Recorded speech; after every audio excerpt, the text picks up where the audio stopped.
Welcome to vision academy. நம்ம daily current affairs பார்த்துட்ருக்கோம். இன்றைக்கான current affairs Tamil. Date 26 March 2019. முதல்ல நம்ம தமிழக நிகழ்வுகளை பார்ப்போம். சென்னையில் உள்ள இந்திய தொழில்நுட்ப நிறுவனம் ஐஐடி மெட்ராஸை சேர்ந்த ஆராய்ச்சியாளர்கள் உப்பு நீரை சூரிய ஒளியின் மூலம் குடிநீராக மாற்றும் முதலாவது ஆலையை தமிழகத்தில் கன்னியாகுமரியில் அமைத்துள்ளனர். இத்திட்டத்திற்கு மத்திய புவி அறிவியல் அமைச்சகத்தினால் நிதி அளிக்கப்படுகிறது. இதில் இந்த கேள்வி எப்படி வரலாம்னு பார்த்தீங்கன்னா, உப்பு நீரை சூரிய ஒளியின் மூலம் குடிநீராக மாற்றும் முதலாவது ஆலை தமிழகத்தில் எங்கு அமைந்துள்ளது? இதோட விடை கன்னியாகுமரி. அடுத்து நம்ம இந்திய நிகழ்வுகளை பார்ப்போம்.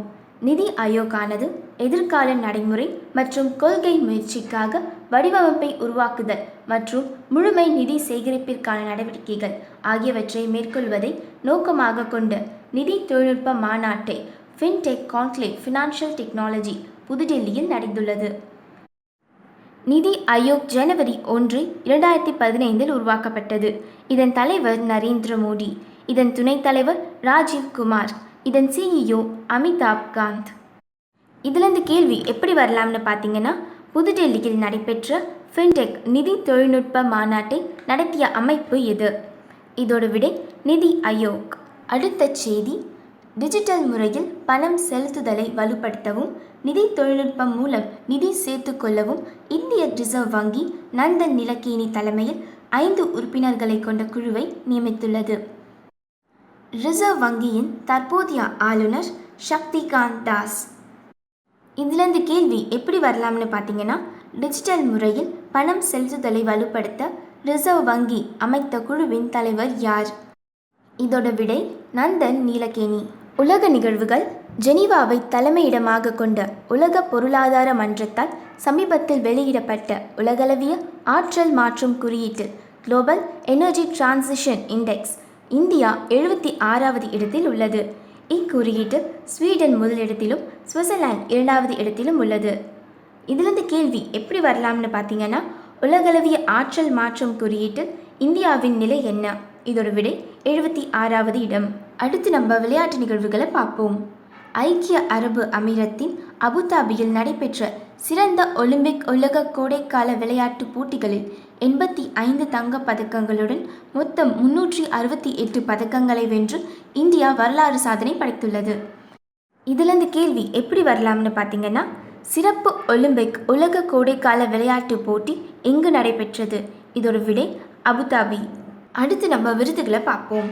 உலகளவிய ஆசிரியர் பரிசு 2019 ஆனது பிரான்ஸ் நாட்டை சேர்ந்த பீட்டர் தபிக்ஷி என்பவருக்கு வழங்கப்பட்டது. இவர் தனது மாத வருமானத்தில் 80% ஏழைகளின் கல்விக்காக செலவிடுகிறார். இதிலிருந்து கேள்வி எப்படி வரலாம்னு பார்த்தீங்கன்னா, உலகளவிய ஆசிரியர் பரிசு 2019 யாருக்கு வழங்கப்பட்டது? இதோட விடை பீட்டர் தபிக்ஷி. அடுத்து நம்ம முக்கிய தினங்களை பார்ப்போம். பாகிஸ்தான் தினம் மார்ச் 23. இந்திய துணை கண்டத்தில் வாழ்ந்த முஸ்லிம்கள் தங்களுக்கு தனி நாடு வேண்டி 1940ஆம் ஆண்டு மார்ச் 23 அன்று லாகூர் தீர்மானம் நிறைவேற்றியதை அடுத்து நினைவுபடுத்துவதற்காக பாகிஸ்தான் தினம் மார்ச் 23 அன்று அனுசரிக்கப்படுகிறது. 1956ஆம் ஆண்டில் அதே தினத்தில் அந்நாட்டின் முதல் அரசியலமைப்பை ஏற்றுக்கொண்டதன் மூலம் பாகிஸ்தான் முதல் இஸ்லாமிய குடியரசாக உருவெடுத்தது. இதிலிருந்து கேள்வி எப்படி வரலாம்னு பார்த்தீங்கன்னா, லாகூர் தீர்மானம் நிறைவேற்றப்பட்ட நாள் எது? இதோட விடை மார்ச் 23, 1940. அடுத்து நம்ம புத்தகங்களை பார்ப்போம். இந்தியாவின் தலைமை தேர்தல் ஆணையராக இருந்த நவீன் சாவ்லா அவர்களால் அனைத்து ஓட்டும் எண்ணப்படும் எவ்ரி வோட் கவுண்ட்ஸ் என்ற புத்தகம் எழுதப்பட்டு முன்னாள் குடியரசு துணைத் தலைவர் ஹமீத் அன்சாரியால் வெளியிடப்பட்டது.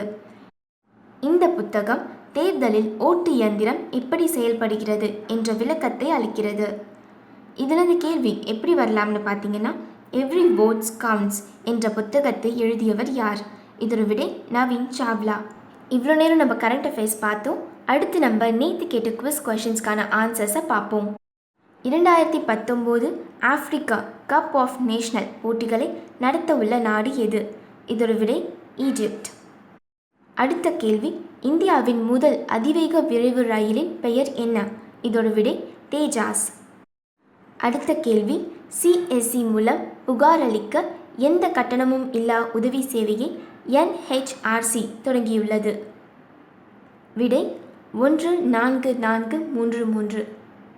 அடுத்த கேள்வி, இந்தியாவிற்கும் எந்த நாட்டிற்கும் இடையே இம்பெக்ஸ் 2018-2019 தொடங்கியுள்ளது? விடை மியான்மர். அடுத்த செய்தி, அண்மையில் எந்த நாட்டில் பபுக் என்ற வெப்பமண்டல புயல் ஏற்பட்டது? விடை தாய்லாந்து. ஓகே, இவ்வளோ நேரம் நம்ம நேற்று குவிஸ்க்கான ஆன்சர்ஸை பார்த்துட்டு இருந்தோம். இப்போ நம்ம இன்னைக்கான குவிஸ் கொஷின்ஸை பார்ப்போம். முதல் கேள்வி, தமிழகத்தில் 33வது மாவட்டம் கள்ளக்குறிச்சி எந்த மாவட்டத்தில் இருந்து பிரிக்கப்பட்டது? அடுத்த கேள்வி, அகில பாரத கவி சம்மேளம் என்ற திருவிழா எங்கு நடைபெற்றது? அடுத்த கேள்வி, யுஜிசி விரிவாக்கம் என்ன? நான்காவது கேள்வி, கிருஷ்ணா எரிவாயு திட்டம் எந்த மாநிலத்தில் அமைந்துள்ளது?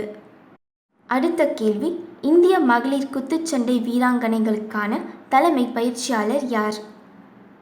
இந்த கேள்விக்கான விடைகளை நாளைக்கு கரண்ட் அஃபேர்ஸோட பார்ப்போம். இந்த கொஷின்ஸ் எல்லாமே இதுக்கு முன்னாடி இந்த கரண்ட் அஃபேர்ஸ்லேருந்து தான் எடுத்திருக்கோம். ஸோ ஆன்சர்ஸ் தெரிஞ்சவங்க அதை ரெஃபர் பண்ணிக்கோங்க. ஆல்ரெடி ஆன்சர்ஸ் தெரிஞ்சவங்க அது கீழே கமெண்ட் பாக்ஸில் கமெண்ட் பண்ணுங்கள். இந்த மாதிரி டெய்லி நியூஸ் அஃபேர்ஸ்க்கு விஷன் அகாடமியை சப்ஸ்கிரைப் பண்ணுங்கள். மறக்காமல் பக்கத்தில் இருக்க பெல் பட்டனை ப்ரெஸ் பண்ணுங்கள். இந்த வீடியோ உங்களுக்கு பிடிச்சிருந்துச்சுன்னா லைக் பண்ணுங்கள், ஷேர் பண்ணுங்கள். இந்த வீடியோ பற்றி ஏதாவது டவுட்ஸ் இருந்துச்சுன்னா கமெண்ட் பண்ணுங்கள்.